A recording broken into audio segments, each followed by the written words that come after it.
Hello, and welcome. Are you confused about all this talk about hormones and why the heck you should care? You see all sorts of publications and videos and emails about hormone balance. And, the question is, why the heck should you care?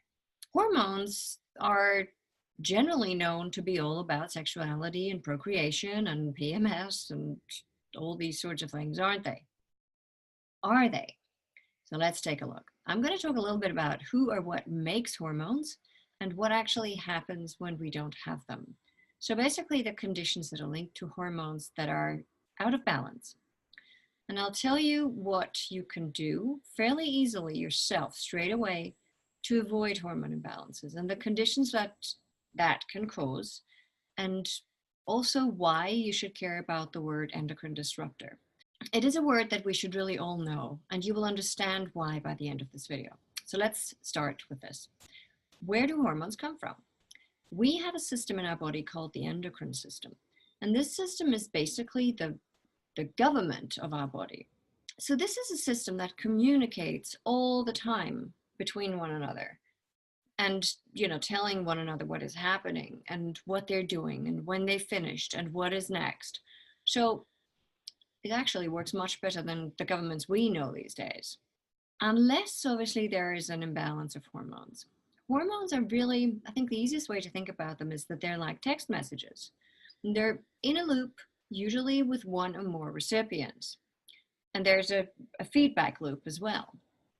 So this endocrine system consists of glands. And the head honcho, if you want, is the pituitary gland. So it's the master gland. And it gives the marching orders to all the others. So obviously, this is a gland we really, really want to keep happy, or otherwise nothing moves anymore. But all the glands are really interrelated because they interact. So they're all important. They're all part of a system that plays together unless there's an imbalance. So you can say that about 75% of symptoms of diseases are linked to the glands and hormone imbalances. So basically text messages that have caused an error message or a malfunction or an over or underreaction, pretty much like in our own world. So what apart from estrogen, the feeling hormone, and testosterone, the doing hormone, what other hormones are there and why do they matter to us? And I'm going to list some things that are linked to gland weakness, going through just the most important glands today. A weak gland can cause multiple symptoms. So not just one, it's multiple. And if one gland is down, that's important to note as well, is that there is almost always a knock-on effect, which is logical if you think about them in a system, right? So I'm going to start with the master gland, the head honcho, the pituitary. A weakened pituitary can mean what we refer to as a neurological weakness. What does that mean? So these are things like MS, Parkinson's, cerebral palsy via the adrenal gland. So it's in a roundabout way. And all sorts of hypofunctions. That means slowed down functions of other glands, such as the ovaries. And tissue, generally speaking, can be overactive or underactive. So cell growth can be problematic. And rapid aging is another thing, and you will really, really notice it. Then there is diabetes is linked, and lactation problems as well. And what's interesting and fascinating is the relationship we don't quite understand yet. There is a relationship between the transverse colon and the pituitary. And, very often with constipation, for example, the pituitary gland is involved as well. And the pituitary gland sits basically, it sits in your head, just behind here, inside your head. And then there's another gland that's in the head. It's called the pineal or the pineal gland, and it sits just behind and between your eyes. And we know this is called the third eye.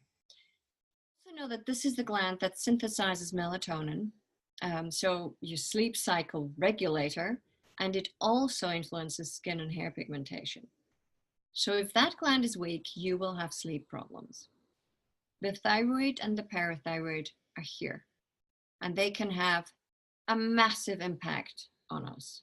if they don't function properly, or if they're weak, that's already enough.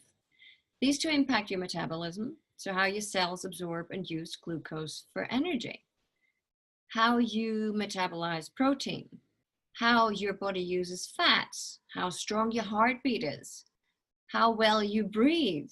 It's also, this is your center for calcium absorption, the parathyroid is. So you'll be looking at low bone density, bone loss, bad nails, cold hands and feet, no energy and fatigue, heart problems, weak connective tissue, scoliosis, cramping, hot flashes, obesity, and also growth issues. So if you have an overactive thyroid, you may have an excessive growth spurt if you're a teenager, for example. You may also have protruding eyes or a goiter. But what's more, if your parathyroid is weak, depression, also postpartum depression, is one of the signs, and that can be reversed by fixing your gland. The thymus is a gland nobody really talks about. It is important because it's right here, because it atrophies as we age. See, as a child, it's fairly big. And then as we get older, it just gets smaller and smaller and smaller. We do still need the thymus gland though, because it helps us to keep mold and yeast and fungus and bacteria under control through those cells called killer cells. And I heard them referred to as the Navy SEALs once, and I thought that was really appropriate. So the next gland is our adrenal gland. Glands, actually, I should say, because there are two of them. There's one on top of each kidney, and they're right here. So when your adrenal is weak, oh boy, that's a big project because it takes time to rebuild it. And we really need our adrenal glands to work. A weak adrenal can cause a host of issues. One of them is blood pressure problems. So you have low blood pressure. And I work with people who experience blood pressures in the 80s and the 90s. And that's a chronic adrenal problem. Those are the people that are like this all day, really struggle to even get going. Head down, really very tired. They're dragging their behind them, literally. Very, very difficult. If that happens, you're going to start struggling to breathe, you just can't get your breath because your nerves don't function as they should. Even your heartbeat can be a mess, so you can experience heart arrhythmias. You will also not have enough steroid production, and that means inflammation and acidosis, things you don't want in your body. And you're also looking at things like cancers in the ovaries, the cervix, the breast. Cysts and fibroids are linked to the adrenal weakness too. Miscarriages can be linked there. Menstrual bleeding problems too. Fibromyalgia, osteoporosis, all these things can come with a weak adrenal. You can also have too much testosterone. You might experience erection problems or prostate cancer. Other things that are linked to a weak adrenal are scleroderma, arthritis, diabetes, and bladder weaknesses. Sciatica, low back pain. That's always when you've got weak kidneys and adrenals, you will also experience low back problems. In fact, most low back pain is actually linked to the kidneys and the adrenals. The adrenal gland produces progesterone, and progesterone is the hormone that calms down estrogen and testosterone. Those are the hot hormones. And progesterone is also involved in repairing tissues, so it's very important. The adrenal glands, also really important to know, is that it is responsible to utilize your minerals. So you can take as much supplements as you want in terms of minerals and other nutrients. If you're malabsorbed and your adrenal is down, you might as well not bother taking those supplements. Oh, the adrenal is also responsible for your sugar metabolism. And the pancreas produces insulin. So think diabetes. The pancreas, by the way, being another gland. So why is this such a huge problem today? Why does everybody talk about hormone imbalances and the endocrine system being down? Well, our lifestyles and dietary choices contribute massively. But most of us today have inherited already a problematic system from our parents whose food choices were totally unknowingly really bad, and we inherited a weaker system for it. And we're passing on an even weaker system right now. So why not pop a pill? Why not go for bioidentical hormones, the things that are supposedly like our own? First of all, there is nothing bio or identical about these hormones. They're made from either chemicals you have no idea where they come from, or other things that you don't want to know where they come from. So, for example, horse urine. So they have nothing in common with your own hormone. If you take any kind of hormone, by the way, your gland just stops making it. Plus, by introducing these hormones, you bring the other hormones out of whack. So you interrupt their communication. So how do these endocrine disruptors work? So they will, for example, they can mimic a natural hormone, but give a much stronger signal than your own natural hormone. Or the signal just appears at the wrong time. So you obviously don't know when to introduce a hormone because you don't know what's going on. Nobody does. So if it comes at the wrong time. These xenohormones can also grab a receptor inside the cell. So the real hormones can't even get there anymore. So the communication loop is interrupted and the body just can't respond or doesn't respond anymore. These disruptors can mess up how hormones are made and how they work too. And this happens when there is a lot of that disrupting substance. You will find endocrine disruptors everywhere, in medication, in personal care products, water, plastic, you name it. So in chemicals used as industrial solvents, lubricants, and all the byproducts that you will get from those products.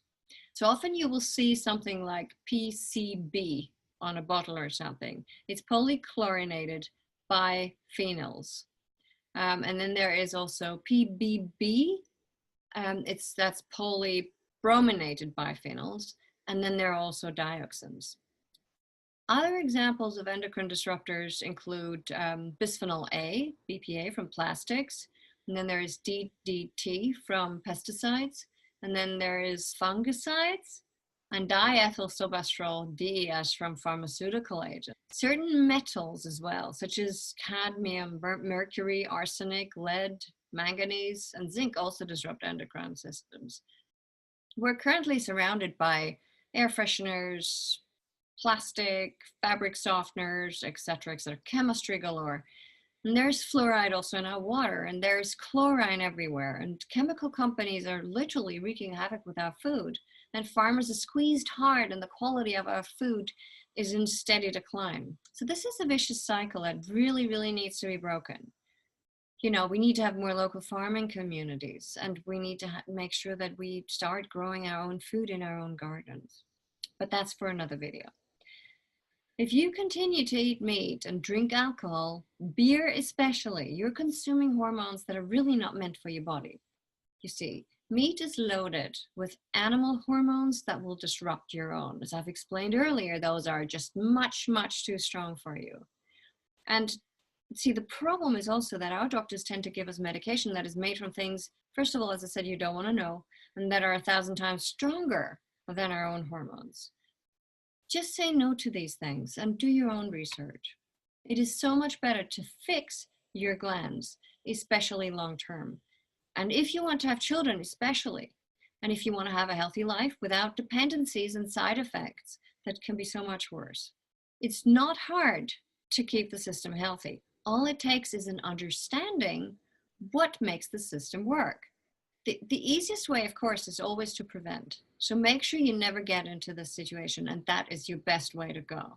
If you know already that you have a problem, it's time for action. The sooner you do, the better it's going to be, and the easier it'll be. So you can make changes to your diet if you are looking at prevention.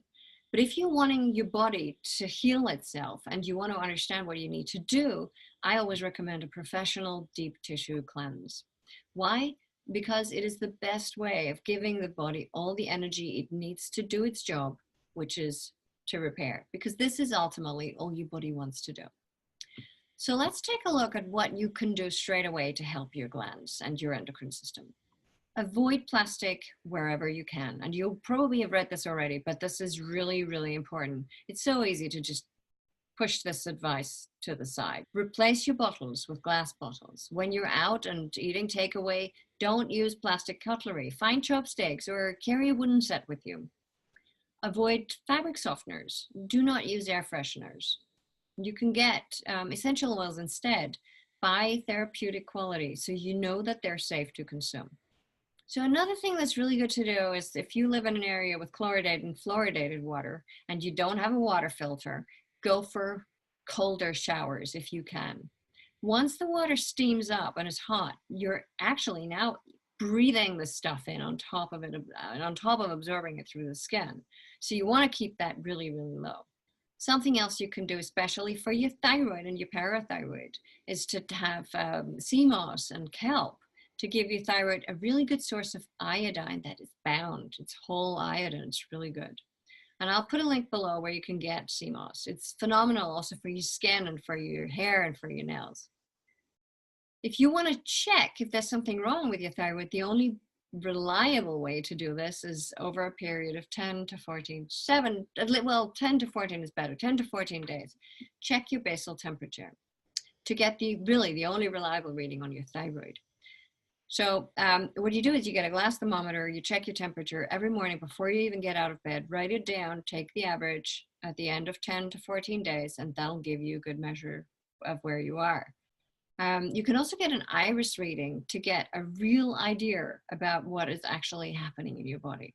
Make sure you get 8 hours sleep, especially between 10 and 2, so 10 p.m. and 2 a.m., because this is where your body does most of its repair work.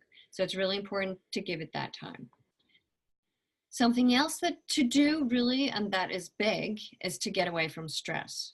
Either avoid it altogether or learn to manage it. Super important to do this. I know everybody says it, but you really need to listen. This is super, super important. Stress is just awful for us. Also avoid toxic relationships and people. It is your responsibility to make yourself happy and make sure that you're healthy, to have this amazing journey while you're here on this planet. Something else that I would like to put in this list as well is actually to make absolutely sure your digestive tract works. All disease starts in the gut. And this is more true than any of us realize. And the reason for that is quite simply the way we develop as an embryo. Your liver and your gall and your pancreas all need to function properly, as well as obviously your stomach and your colon. And bitter is always better if you want to give love to your liver in particular. The liver is a massive chemical powerhouse in your body, and you really need that to function and to work. So one of the things you can have is dandelion. So don't go killing it on your own. It's been sent to you to help you to heal. It's an amazing plant. There's another thing you can do, and that is to cleanse, to make sure you detox. You have a deep tissue cleanse. You learn what that is, how to do it, and then you cleanse once, twice a year at least. Eat right. Make sure you poop enough. Your pee has sediment in it, and your skin can sweat as well. Your skin is your largest organ. It has to sweat. If you do not sweat, you're running into problems health-wise. That can mean all sorts of things. You must make sure that your skin sweats. I know I'm throwing a lot of information at you in many of my videos, but if you're affected by any of the things I talk about, do get in touch. Take control of your life and your health and your well-being. You do have options when it comes to your health. You know, your vitality, your beauty, your well-being. And if you want to discuss that and anything specific about your health issues, get in touch and we'll talk. You can also leave a comment or use any of the links in the description below or at the end of the video. So for today, I'm going to love you and leave you, and I'm certainly counting on you for my next video. Bye-bye.